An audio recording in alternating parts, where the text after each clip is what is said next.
Sleeves here with the Senior Pickleball Report powered by TNC Network. Let's get it going.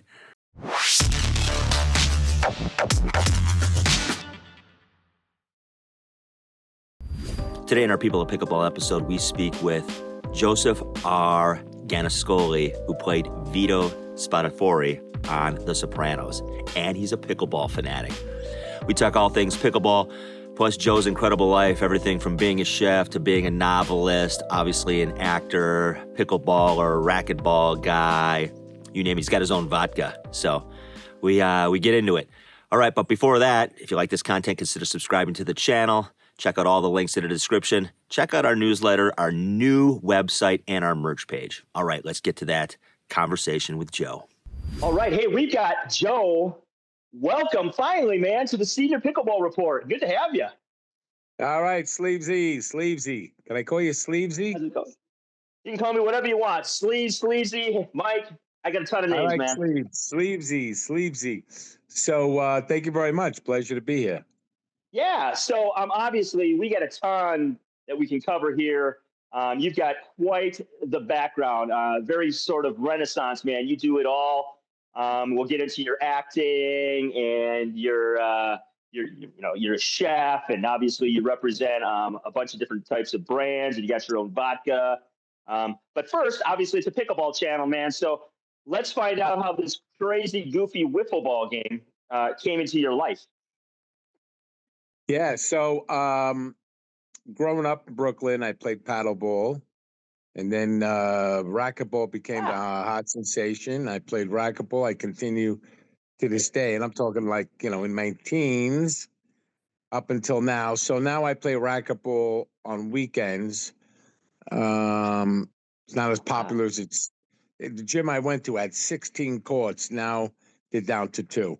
So I still play on weekends, and during the week, I work out, and I was passing these ladies, and they said, "Oh, we only have 3 for pickleball," and they had like a net set up on the basketball court, and it wasn't even like regulation; it was just a matter of them hitting the ball back and forth.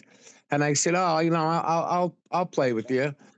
And so there was the 4 of us, and they had some kind of goofy paddle.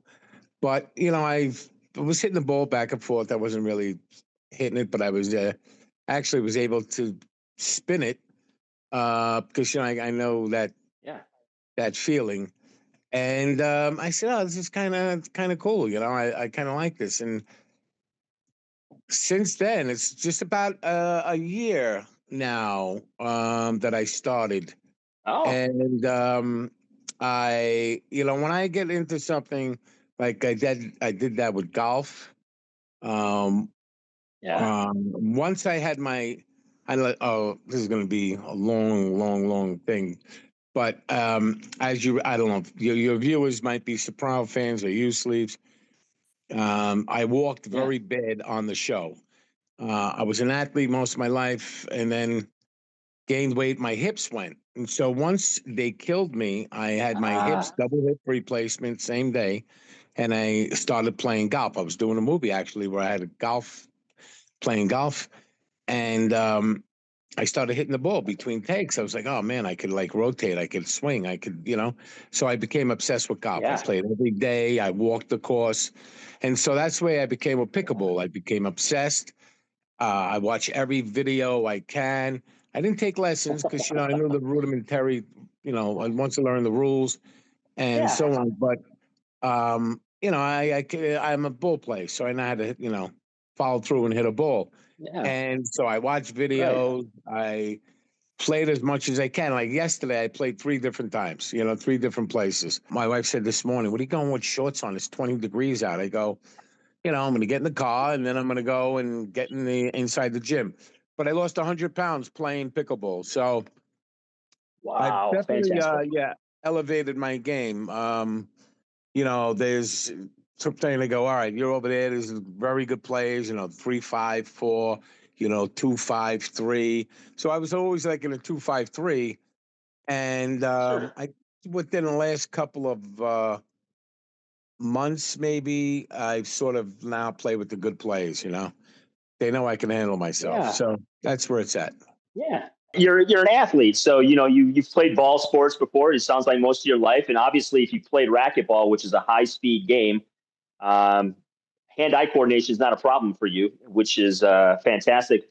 And a wiffle ball is a slower game anyway, so you probably are going to advance pretty quickly in this game, I would think. Yeah, in racquetball, I'm more of a touch player. I play Okay. close to the front. Yeah. In pickle, I do have a hard serve. I've mastered a hard serve, but Yeah. and I do like banging the ball more in pickleball, but again, you do need soft hands, especially playing at the line. And I Yeah. do like to touch it because where everybody's banging it, when they back it up, I like to just dink it right over. Yeah. I find it frustrating for them, you know. Yeah, yeah, it's nice because you can mix it up. Obviously, if you need power, you can generate that. But I find too that most people, at least is the way the game is starting to develop because of the power of these paddles. That if you can hit some decent touch shots on people, especially people as we all get older, people don't move forward that well or back, and you can move them around. I think that's kind of the key to success in this game if you can kind of keep folks off balance. And if you have good touch, yeah, that goes a long way. Yeah, and if I bang it, it's usually an angle. Now, I mean, I've fell 3 times, twice. Uh, well, once I didn't get hurt. Twice, one time my hand sort of got it's sore. It took a long time to heal. Yeah. And one time, the last time, I braced myself. I know I have something torn. I can't move a certain way on my left Uh, shoulder. That's the only bad thing that it's so annoying that because sometimes in the gym when I'm lifting and I want to do a certain thing, I just can't do it. Yeah, it's really yeah. annoying. So eventually, I'm going to have that look. I've been holding off on the MRI, but I have a feeling it's either Yeah. torn or slightly torn. I was hoping it would heal, but I don't know. So that's the thing. Yeah. I've seen people go down. I've seen people, everybody knows somebody, right? Torn Achilles, Oh, broke a for rib. sure. Yeah. Yeah. Yeah. Orthopedic surgeons say pickleball is the new CrossFit. There's always somebody coming in for surgery Yeah. or something that they've dinged. And mainly Yeah. because the sport, when you watch it looks pretty benign. Like, this seems pretty simple. But when you're out there, man, it's actually pretty physical as far as lateral movement, staying in athletic position. And it's easy to lose your balance because you're reaching and lunging a lot in this game to try and just cover that little small court. So I Yeah. fell the other day too. When I watch pickleball, I don't see many people playing my age, on TV. And Yeah. the people I play with, some of them are in really good shape, and some of them are young. But a lot of them are older guys that Yeah. I give them credit for being out there. But maybe they don't. It's usually the lobs over the head that get to them. You know, so, Right. and Yeah. it's lobs over the Yeah. head. And oddly enough, I don't really see the pros when I watch it on TV using the lob. That's weird. I mean, Yeah. Hard maybe to once lob in a over while. guys that are that. Yeah. They're so athletic that Yeah. you got to have it quick and fast. Yeah, that's probably why, because it really is not an effective shot. They get to it Yeah. and they return it. Me, I'm hoping that it Yeah. goes out. When I see the lob. That's how I am too. I start blowing that direction even. Yeah. So, Joe, I mean, you seem to have a knack for, I've kind of looked into your world a little bit preparing for this interview. You have a knack for kind of getting involved in things that are cultural phenomenons. Obviously, pickleball being what it is and how it's starting to take off. You seem to have a nose for it a little bit. And, being on arguably the greatest show in television history is another place where you sort of have been involved in a cultural phenomenon. So tell me how that works. How do you get involved in a world like that and then end up on, you know, probably the greatest television show in history? Well, Sleeves, I always say that number one, I'm blessed and I'm right time, right place, Yeah. lucky, and I made my own breaks. Mhm. Um, so briefly, I was a chef before an actor, and Yeah. it's something about like me learning on my own. You know what I mean? I guess I just like to learn on my own. I don't take lessons in anything, and I didn't go to culinary school. I didn't go to acting school, but I was in the restaurant business, and I dropped out of college. I don't know how I wound up in a Manhattan kitchen, New York City, but my cooking background is French. And I wanted to learn Ah. French because I knew Italian and I wanted to broaden my repertoire. So to be more, well rounded, and at a young age, like 21. Yeah, And for so I sure. kicked around some kitchens in Manhattan, some French kitchens, which I found interesting and, stuff that I never grew up in Brooklyn like having. And I had an opportunity to Yeah. move to New Orleans. So at that time, early 80s, like Cajun cooking in New York was like all the rage, Paul Prudhomme, so on. So I lived in New Orleans for 3.5 Yeah. years. And I said, well, I'll learn, New Orleans cooking again, broaden my repertoire. Came back, opened, I Yeah. became my chef for the first time. I was 24. And 6, 7 years later, me and a couple of my friends, we opened up a restaurant, which became very popular, very busy. And I was making a ton of money. But I have a little demon inside that likes action with sports. And so I'm like what they call OCD. So I'm a degenerate Okay. gambler. I hate to say degenerate gambler. As a Yeah. matter of fact, I mean, listen, I've been battling this for like 50 years. I go months, years without playing. Then all of a sudden, I'm like back in it. And so Sure. I got in over my head. I lost a lot of money one Sunday and cashed out in the restaurant, moved to LA to pursue acting. And that's a whole Wow. different story. But I kicked around, and I'm a hustler. Like I'm always trying to, you know, break it into the acting world without like a name or somebody helping you is kind of hard. And I kind of Yeah, just to say the least. use my Brooklyn smarts, which I'm always glad I was raised in Brooklyn, because there's guys that are on the street, but that are sharp guys, and they just know Yeah. angles. Yeah. And not that I did anything bad or anything, but I sort of got myself recognized and made friends and got started in the business. Got a couple of roles, made a couple of Yeah. friends, and before you know it, when I moved back to New York, a couple of friends, remembered me and got me in movies, and that happened to be the Soprano casting directors, and they cast me. I'm only. Wow. I'm only really the one, and again, your viewers might know this. A lot of them do. I played two different roles on the show Yeah. with a different name. In the bakery That's scene, I right. was Yes. Gino.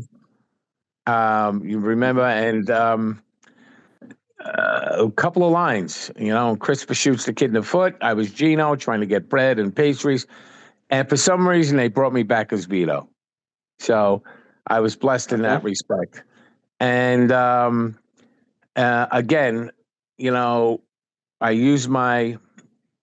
How am I going to get ahead here? How am I going to get recognized? So season 2, when they brought me back as Vito, a couple episodes. Season 3, I got to kill Jackie Jr. in the final episode, which was cool. Season Okay. 4, I didn't want to be just a background guy with a few lines, because now this is like, Yeah. I mean, everybody's watching the show. It's like hugely popular. And I was reading a book called Murder Machine, True Story. And it was about a Brooklyn bar where this crew hung out. And this guy, Roy DeMeo, was responsible for a lot of mob killings for the Gambinos. Yeah. but a guy in his crew was gay, and the bell went off in my head, and I went, "Whoa, that's kind of interesting. That's like you never see something like that in a mob show." And me, Right. I was always comfortable with gays because working in New Orleans and in Manhattan, it's all gay waiters. You know, a lot of gay Yeah. waiters. They say all. So I had no problem, like, portraying. Plus, again, I wanted a challenge, as like French cooking is a challenge, learning it and a self-taught actor, playing a gay guy. Yes. I mean, listen, if I'm the only thing gay about me is like I'm a lesbian. I love broads, so I Put them. so They'll be here all week, I folks. I suggested it to one of the writers. I didn't, not David Chase. You got to take him Yeah. aside. You got to do it on the QT. You can't be like in front of the other actors. Hey, it'd be Yeah. great for my character. So I said very, Right. I said, listen, I'm reading a book. It's a true story. I think it'd be kind of interesting. I'd be willing to do it. I gave it a book, and I didn't hear anything for about a year and a half, and then. But the way my role was portrayed, they made it out. It's not what I had in mind. The security guard, I was on the wrong end of that deal, but it changed my life. So it was the best thing that ever Right. happened to me. And the whole point of doing that was to show I can act and hopefully get more roles if and then, Yeah. my end came or the show. And it sort of happened, but not the way I had envisioned it. But again, it opened up a lot of doors for me. I mean, I published a cookbook novel. I became spokesperson for different companies. And so it opened a lot of doors and so on. So that's it in a nutshell there, Sleeves. Yeah. Yeah, I mean, no pun intended, but most people would kill to have those opportunities. And you, like you said, you create angles, you see things. You're a master at networking. Is really what they would use in today's language. Like, what people to talk to, when to talk to them, and how to do it. And that's an art, because those people are generally, are the ones that ultimately kind of create the life that they want in some regards. And you've created several lives in many different avenues, obviously, and you're still doing it, which is great, because I think a lot of folks just kind of say, well, this is who I am, and I'm just going to grind it out until, this is all over. And, but not you. And I appreciate that, because I'm the same way. I could have been a salesperson when I got out of college, and I could have, then I went into teaching, and I could have been a teacher for the rest of my life. And I taught for 12 years and enjoyed it. Then I gave all that up, and I got rid of my stuff. And my wife and I moved and live off grid now in a yurt with our cats, in the middle of nowhere. And then people are like, oh, that's Mike. And then it's like, now he's got a pickleball channel. So it's sort of this evolving character that, we're developing. And that's why I enjoy talking to folks like yourself, because you're not done. You're never done. You keep creating and you keep challenging yourself. And you're doing cool things. And it's entertaining for the rest of us that aren't doing those things sometimes as well. And it's admirable, because obviously, not everybody can write a book. Not everybody can be a chef. Not everybody can be an actor. And not everybody can take up golf, pickleball, racquetball, and paddleball and teach themselves and be successful at them. So I guess my question is like, what's next?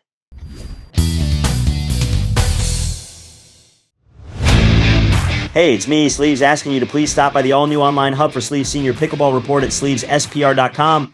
This fresh and vibrant website is your one-stop destination for everything related to Sleeves' immersive pickleball world. Here, fans can access the latest episodes of our podcast, comprehensive product reviews, engaging blog posts, and so much more. We've designed this space to cater to all your pickleball needs, making it easier than ever to stay connected with the community and the sport. So swing by and explore our rich content, and remember, let's pickle. Join us for an exciting pickleball cruise to Ensenada, where enthusiasts of all skill levels can connect, compete, and relax on the open seas. Set sail for a unique vacation experience that combines the thrill of pickleball with breathtaking ocean views. Participants will enjoy daily matches, clinics with expert coaches, and plenty of time to unwind and explore. Whether you're looking to sharpen your skills or simply enjoy a fun-filled getaway with fellow pickleball lovers, this cruise offers something for everyone. Don't miss your chance to make unforgettable memories while playing the game you love on a beautiful coastal adventure. For more details, visit the Pickleball International website. The link is on the screen and in the description. Let's pickle.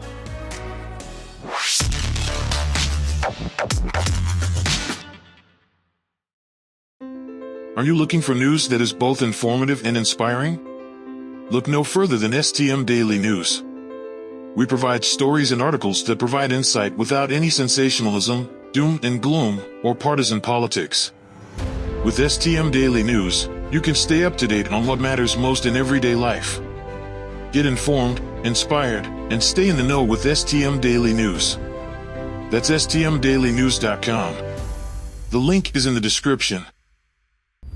What's next? Well, a few things, but just to go back a little bit to show you, the hustle and always thinking and always being creative. Yeah. When I wrote a cookbook novel, first of all, I didn't write it. I told a ghostwriter the story, and he shaped it. Yeah. You know what I mean? Because he's a writer. But Sure. I didn't even have a book written. I can't write. I don't know how to write. So, but I read in the New York Post, a newspaper that's here in New York. There's a page 6, and page 6 was all like little gossip, like this person was seen here, and little blurbs of column, like little, not just a line, but like a little story. Page 6, very famous. And Yeah. I planted a story there. I'm trying to remember now, it's so long, back maybe 04, 05. I planted a story 20 that years I ago. was shopping my manuscript for a book, and I was getting a lot of different offers and so on, but none of that was true. I didn't even have a book. I had nothing. Yeah. Just an idea and a Yeah. title in my brain. And sure enough, someone, how did they find me? Somehow they emailed me, and it was an editor, and said, "Hey, before you make a deal, I'd like to tell me what it's about." And I said, "Well, listen, can I come in and see Yeah. you? I'll talk to you face to face." And I went in there and I said, "Look, Yeah. I got to be honest with you. I don't have a book. I have an idea for a book, Yeah. but I know I'm going to have a big season on The Sopranos. And Yeah. if you could hook me up with a ghostwriter, I'll tell them the stories. It's a cookbook novel. I have all the recipes.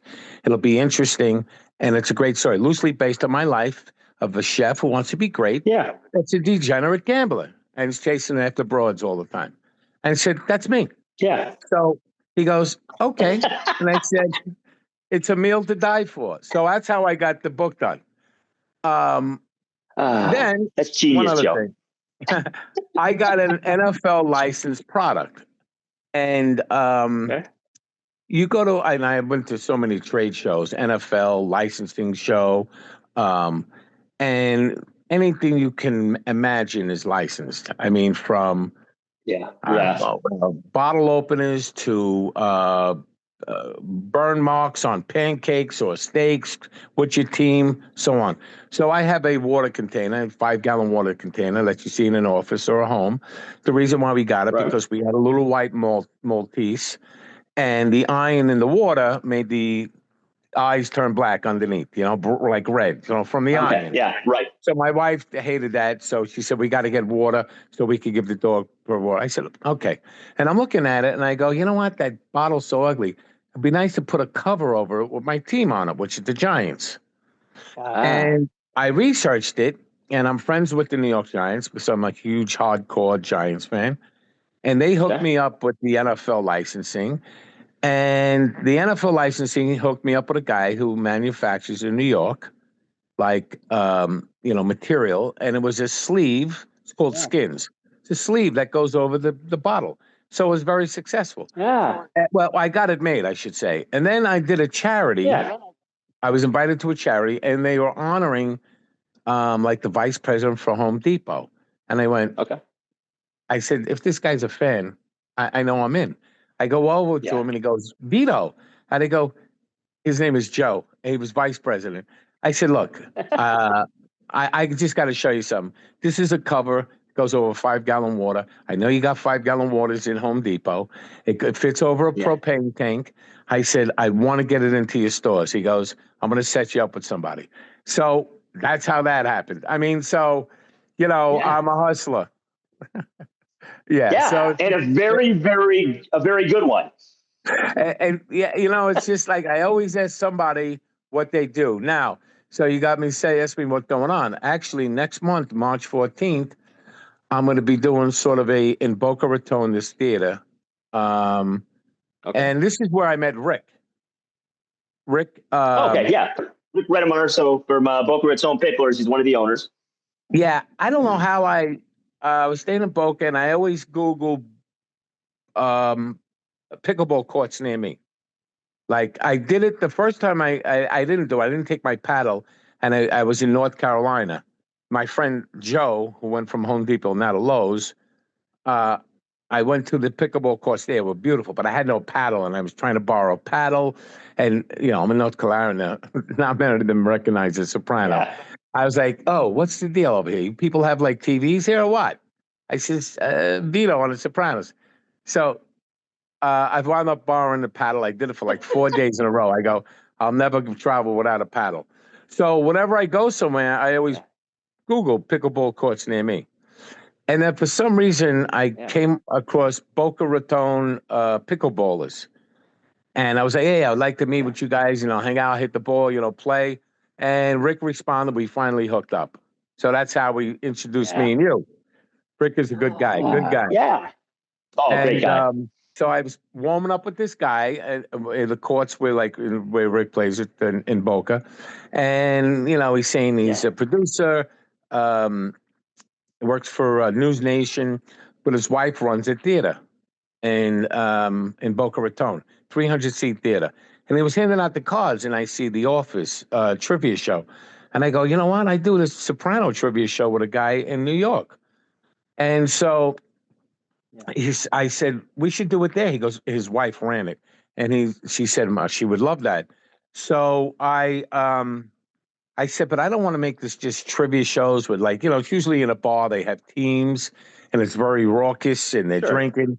This is going to be 300 seats. So I said, I want to make it more of a show where I tell stories, show pictures, show videos. So that's what I got coming up March 14th. And I think that if we do it really well, which is kind of hard because we only going to have one rehearsal. So everything is, and I got a director and producer involved.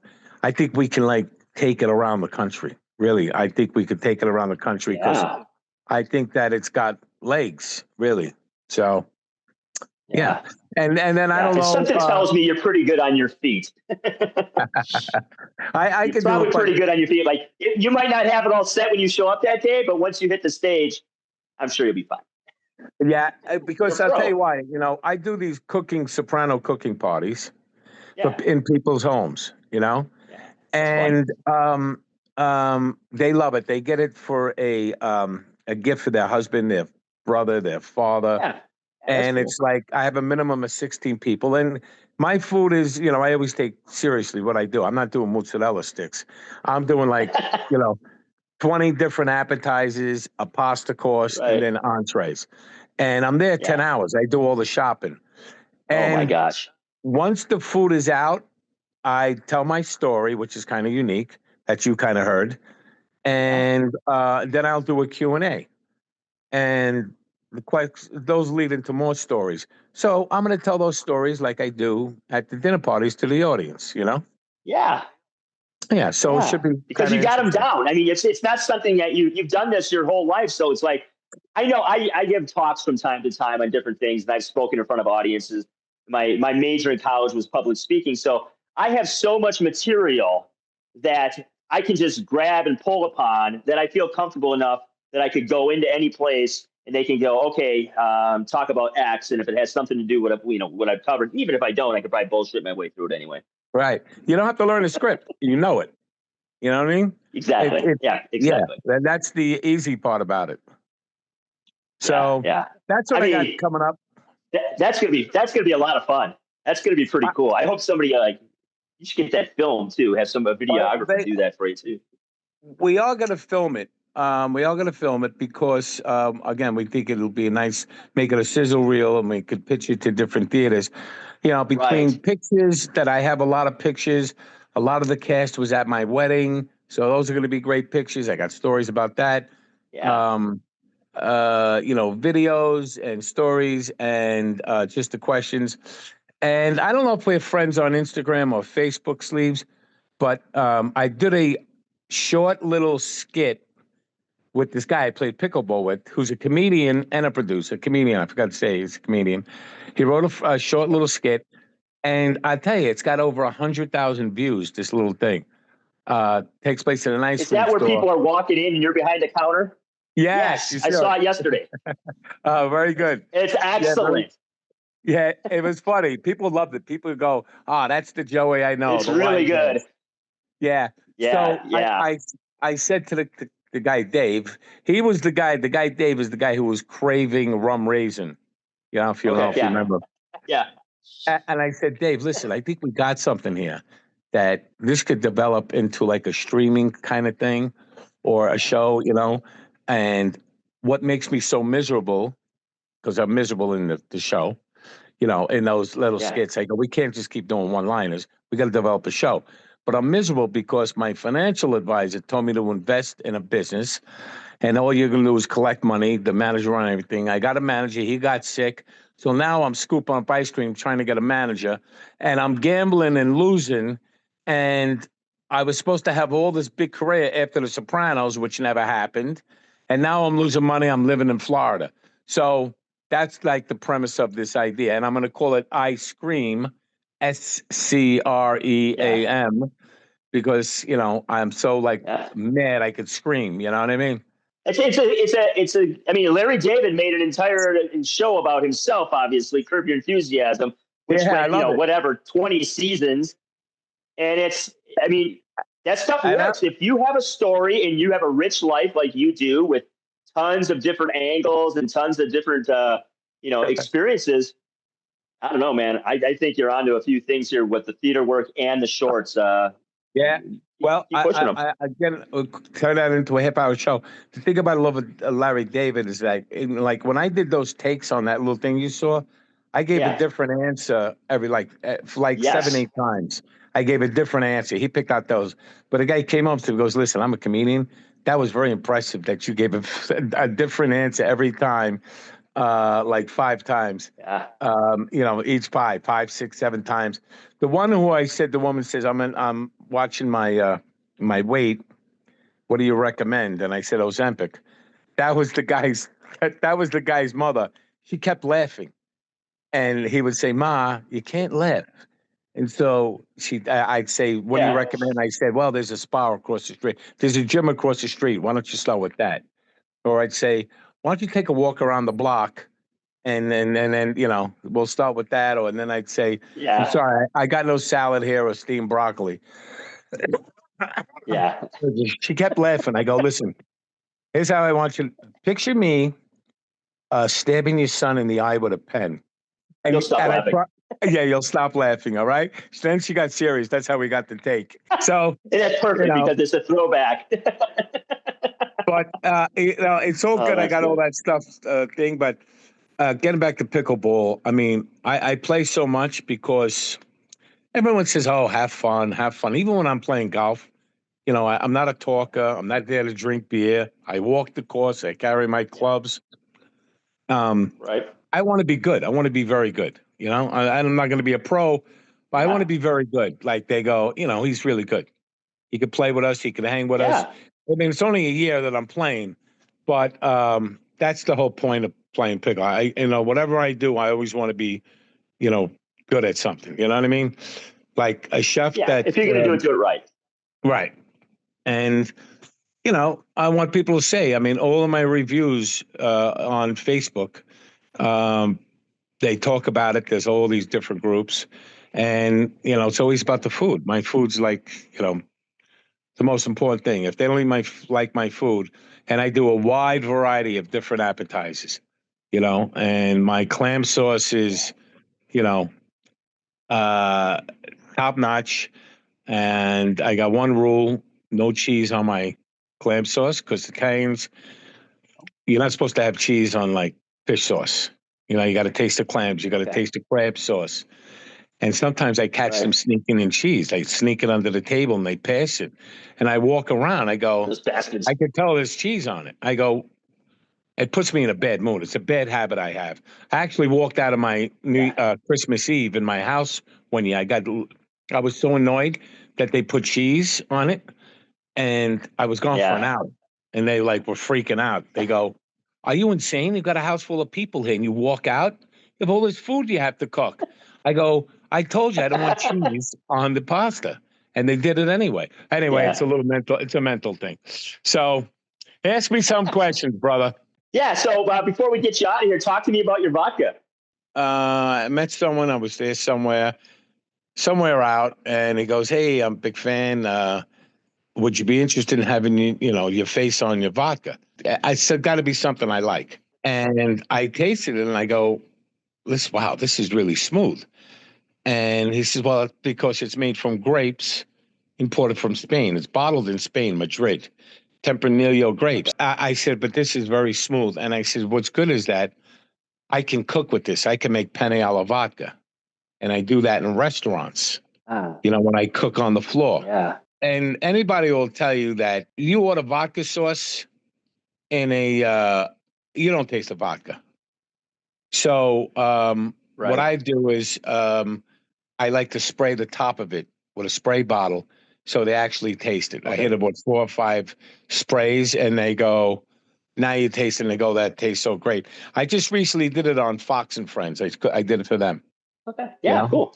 Yeah. So and so that's how I did it. I said, "Listen, I would drink this vodka," and that's how it started. So again, I know a lot of people. I go into restaurants and bars, and they recognize me. I say, "Listen, I would love to do an event here with the vodka. It could be cocktail party and so on." So it's kind of rough business. I mean, it takes a lot of time, but you meet a lot of people. Yeah, and I think that's really what sort of when we tie it back to pickleball, that's what I enjoy about the sport compared to other sports I've played.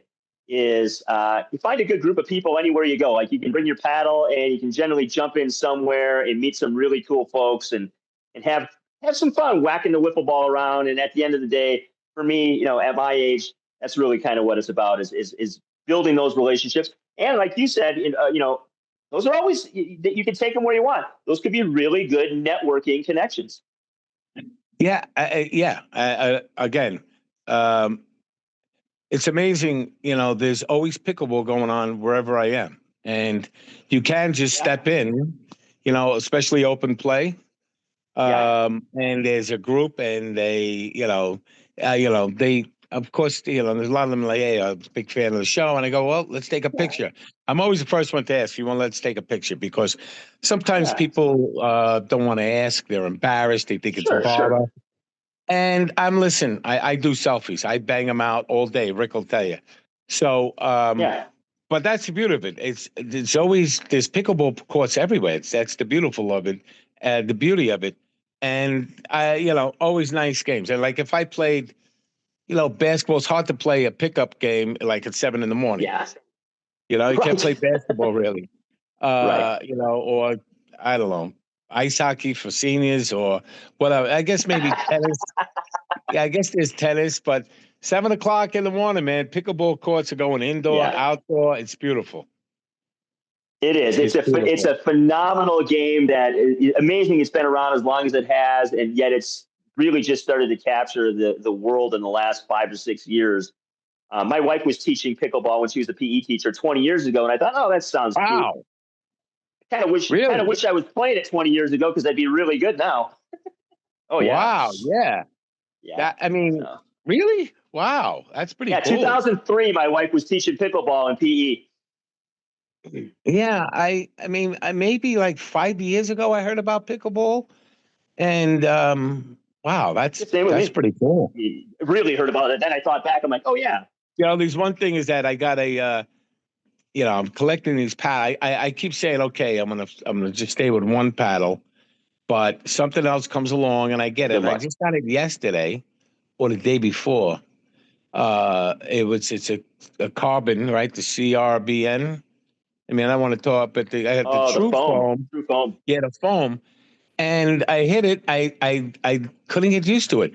And so I must have about 10, 12 paddles. And the paddle I love most is the one that I got from Pro Drive.